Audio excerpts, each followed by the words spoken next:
Good evening. Does it ever happen to you that people are telling you, you know what, goals are important, but you've got to enjoy the journey?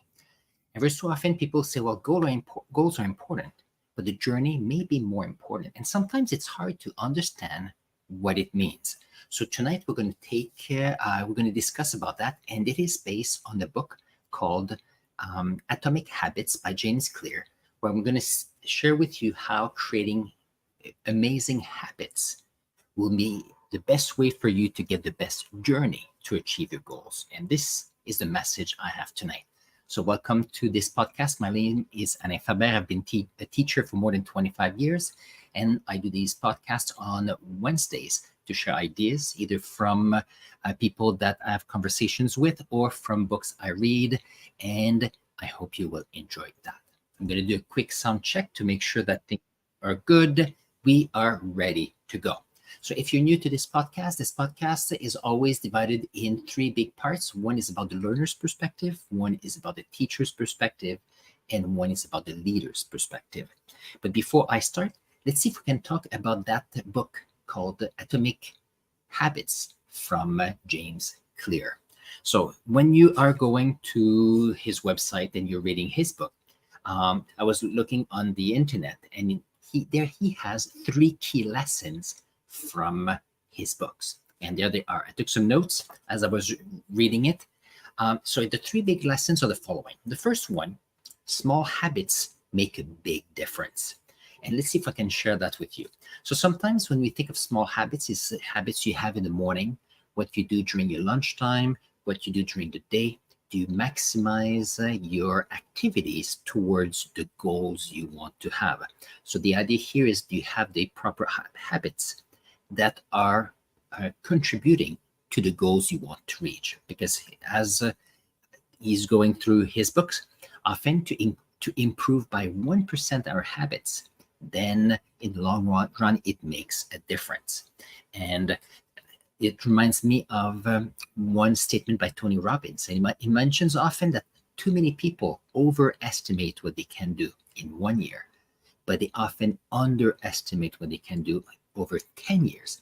Because when you put in place the habits and the proper processes, what happens is that within a year may not make a big difference, but the compound benefits adds up in the long run.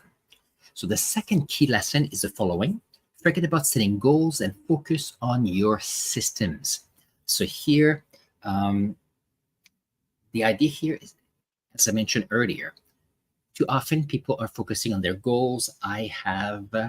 So for example, my goal is to have a podcast every week. Some people is to earn so much money at the end of the year. So these are goals.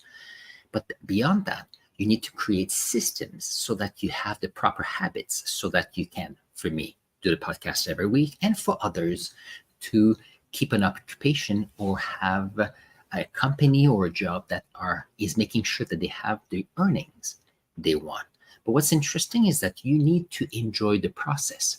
So there's some people that enjoy having money, but if you are enjoying the process of earning money, then you're enjoying the journey and not just the end goal.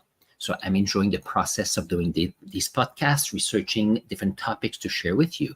I'm enjoying the process as much as the goal, which is to have a podcast. So here, the idea here is the process.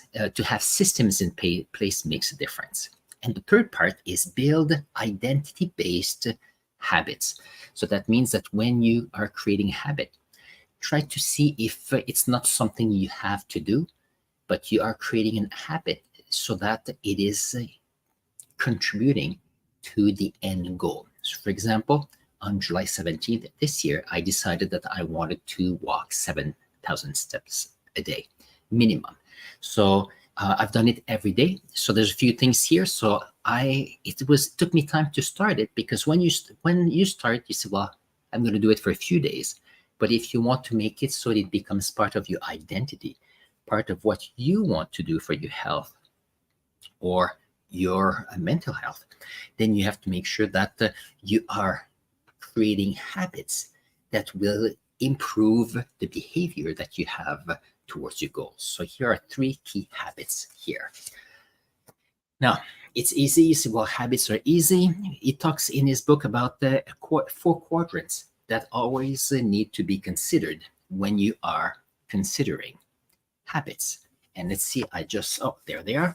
So the 4 quadrant goes like this. When you think of habits, regardless if it's often think of negative habits, for example, there was a time when I was eating a bit too much chocolate. So often, if you go through grocery shopping, you have a queue. That's the first quadrant. The queue is that there's chocolate bars everywhere at the cashier. Second, once you have the queue, then your craving comes in. You see a chocolate bar, in your mind, you can even smell the chocolate, and therefore you end up with a craving. And when you have a craving, there's a response. You extend your hand, and then you buy a chocolate bar as you are doing your shopping. And then the reason for that, so there's a response for the reward, so that at the end, when I get to my car, I can enjoy a chocolate bar. So here there were 4 parts: the cues, a cue that creates a craving, and the craving that brings a response, and a response that want to have a reward. But too often, if you think of nowadays, we have our phones. People have phones and they use it all the time. And what's interesting is that the phones is something interesting. Phones are everywhere. You can see people that have phones, or you can have notifications. These are your cues. As soon as you have notification or you see someone with the phone, then there's a craving. You want to get your phone out. And then there's a response right away. Some people sometimes don't even think about it. But what happens is that when you turn on your phone, you go to the app, then you have a reward right away. So it's almost an instant reward, and it happens very, very quickly. And the big question here is, can we find ways to be mindful of that so that you can create amazing habits? So for example, I never use my phones except for taking pictures of the boards in my classroom and during the day, usually. So often when I get to school, I check my messages in the car before I go to the school, and then I turn off notifications and everything, and I looked at them at 3 p.m. or when I leave the school. Often people are asking, what if someone wants to contact you? Well, they can always call the school and they know where I am. And some people find it very interesting that I cannot think of the phone during the day, but it is a behavior, so that I say that as I get to the school, there's a cue. The cue is I'm focusing on my students. That is the craving to be able to be there for them. There's a response. I have no interest in going into my phones, and that's my reward. I can be more present for my students. So that means that this is something that I've created within the day.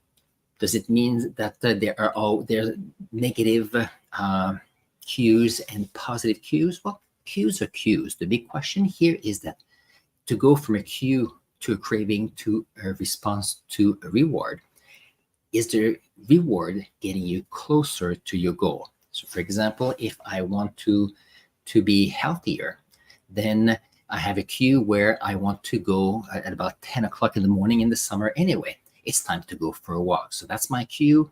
And then there's craving. I want to go outside, especially if it's nice outside. The response, I get my hat, I go outside, and there's a reward to be outside. So this is something positive. But sometimes, and I know that the reward at the moment is tiny, knowing that I'm building a better health in the long run. So it's not necessarily easy how it goes. The other one, sometimes when I get up in the morning, I take my phone, and then I want to go and check sometimes TikTok. Sometimes I want to go for 10 minutes and end up with 45 minutes. And the big question here is, how can I make the better choices?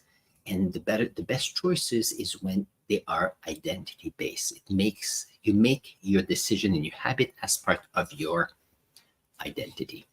So let's see if I can take what I've just mentioned into the 3 categories with respect to the learner's perspective, teacher's perspective, and the leader's perspective.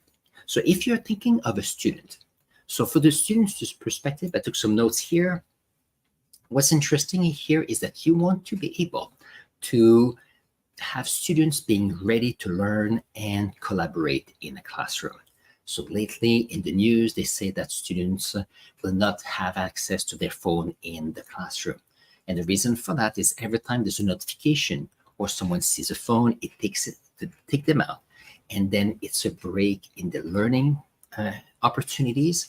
And also, when they're on their phone, they don't collaborate more with the classroom. So the question here is, how can we create habits so that students feel that they are learning, they're comfortable, and they can collaborate in their classroom? So I do feel that the best way for that is that when the students come in the classroom, that they feel comfortable, that they belong to the environment. Because if you don't belong or you don't feel you belong to an environment, what happens? You are feeling a bit bored. And what happens is, okay, what else could I do? And often the default gesture is to go to your phone. If someone feels that whatever they're learning in the class is too hard, then their mind goes away. They go towards your phone. If it's too easy, same thing. They get a bit bored. Then the default is to go on their phone. The whole idea here is that often students feel that being bored a little bit in a classroom is uncomfortable. But you have to keep in mind that if you are in an environment where you're supposed to do something and you feel a bit bored, it gives you an opportunity to say, okay, what are the topics I am here? Is there a way for me to learn? Maybe there's a challenge and I need help. Maybe if it's too easy, maybe I can I extend what I'm learning with other activities I do outside of the school. The whole idea here is that too often students, by going straight to their phone, they forget that being in a situation where they have to learn and there's a moment where they can think, amazing things can happen. First, more creativity can be there, and second, more collaboration. And that's often what we're looking for in the classroom. How can we have students learn better and also be better collaborator? The best way to do that is to have the best habits to be able to learn. It's not easy, and I'm going to share it with you in a moment what I did in my classroom to try to have the best environment for the learning and collaboration. So often, yeah, that's all I can think of about this. Let's go for the second segment about the teacher's perspective. And I'm starting already to prepare for September. And I was looking at how can I best organize my class for people to know what's happening. And I was looking at different habits I've put together in the last few years that work amazingly well. So the first thing I do when I go to class is I write on the board the agenda. I write the agenda I welcome my students in and I write it on the board. It does a few things. Students that are coming in, they can talk to their friends, they have a conversation, and slowly they start looking at what the agenda is of the day. And the reason why I like that is that when I write my agenda on the board, it's my cue in my mind to look at the things I will do with my class, the things I need to keep in mind. And by doing so, it's like a message to me that I'm going to leave outside the classroom anything that is not related to what's on the board and my students.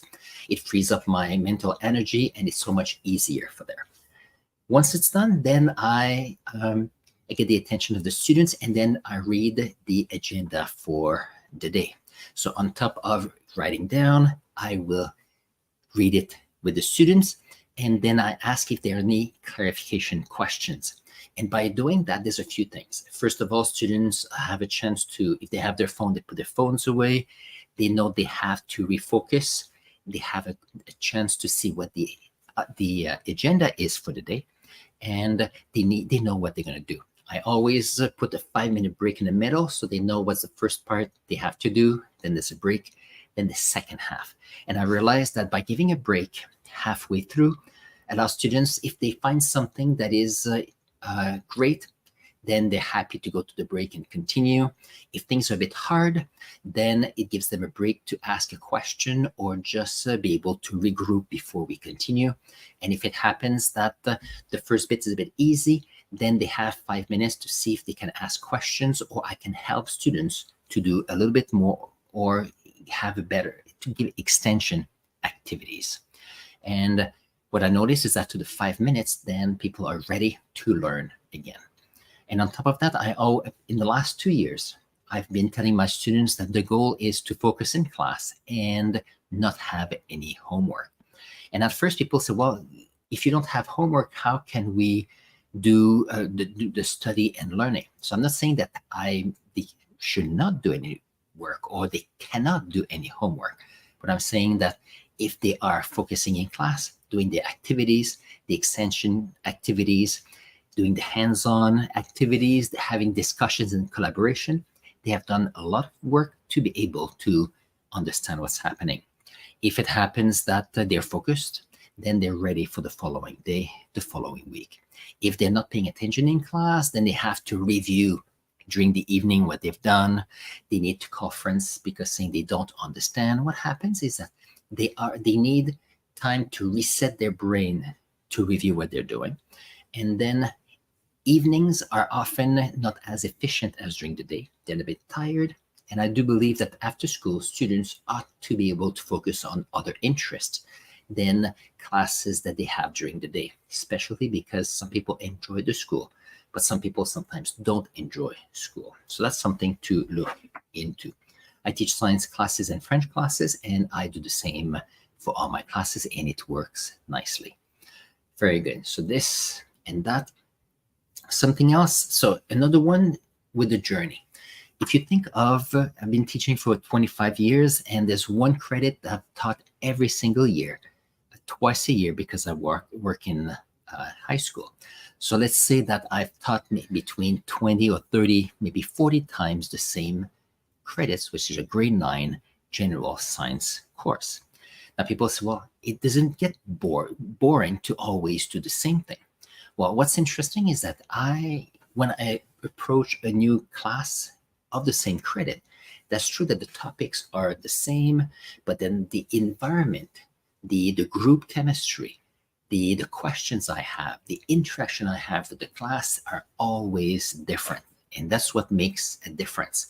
So here I'm focusing on the process of learning, the process of doing something with my students to learn, to collaborate. And that is what makes it interesting for me. Does it get boring ever so often? It does. However, because I have the processes in my class for the learning, for the collaboration, what happens is that sometimes, maybe a bit not as interesting, but the 10 minutes later, it does change. So the whole idea here is I'm focusing not on the goal of giving my class during that day, but it's the process of giving the class that makes a difference. And I think that is me enjoying the journey of teaching above and beyond just getting credits at the end of a school year. So these are things to keep in mind. Very nice. And then I have here that for teachers, the best ways to create the best environment for your students. Keeping in mind that different students have different ways of doing things. I know that in last semester, I had 2 students who had difficulties to stay put, to sit. And we had different things where they could stand at the back, they can walk in the classroom as we were doing activities. And every so often as well, take your phone and go outside and take a picture related to what we're doing. And I gave a few examples, give a chance for the students to go out, to take a picture and come back in. And often that was the best way for them to say, okay, I need to take a picture about what we're learning. And it was a way for me to have them participate in the activities. And interestingly enough, I always ask them if you want to share the picture, and then I put it with the learning management system for the classroom, and they always like to see their pictures. So I'm not necessarily the most amazing habit builder like James Clear, but I'm using his ideas here. Because keep in mind that as students, there are cues. Students are professional students, so they have cues in classroom, something they see, something they hear, something they feel, and that brings a craving, that brings a response and reward system. Same thing with students. Sometimes if you're focusing on a course, or you're focusing on something that is a bit harder, when you see a cue that is towards that area, then you feel something, you have a craving, and then you have a response happening right there. And that's something that you have to be mindful. However, if you approach a classroom with the belief that everybody can learn, then you have cues all along the day where students are asking questions, they're doing activities, and you're there for them, where you are noticing something you can do, and therefore it's creating a response where you can be there for your students or groups of students, and then it's rewarding for everybody. I think that's quite important. With respect to leaders, my third segment here of the podcast, the notes I have here is the main, what's best for leaders in my perspective is important for them to communicate the vision so that team members can shine. As a leader, the best way is to see what is to be able to find the leaders in others. And therefore, if you can communicate the vision or what needs to happen, sometimes it's just a list of procedures. What are the processes that are needed to be done? Once everybody knows what needs to be done, then it's easier for everybody to get in line to help everybody else. When people are not quite sure what the end goal is, it's always tricky. That's why some community centers or even religious groups or spiritual groups, when they have a common vision, it's amazing how they feel they belong. They can create habits, they get together, they help each other, and it makes amazing people. And interestingly enough, teachers and parents are also leaders with their students and their family. So if you can create habits and be there and create habits for yourself and for your family to make sure that everybody feels comfortable, they're willing to learn, they're willing to collaborate, that's the best way to create a very nice life. On this was the topics I had today based on a book I'm reading on Atomic Habits by James Clear. Hopefully you enjoyed. I'm gonna see you next Wednesday at 7:30 with the different topics, and thank you very much for listening. Take care. Bye-bye.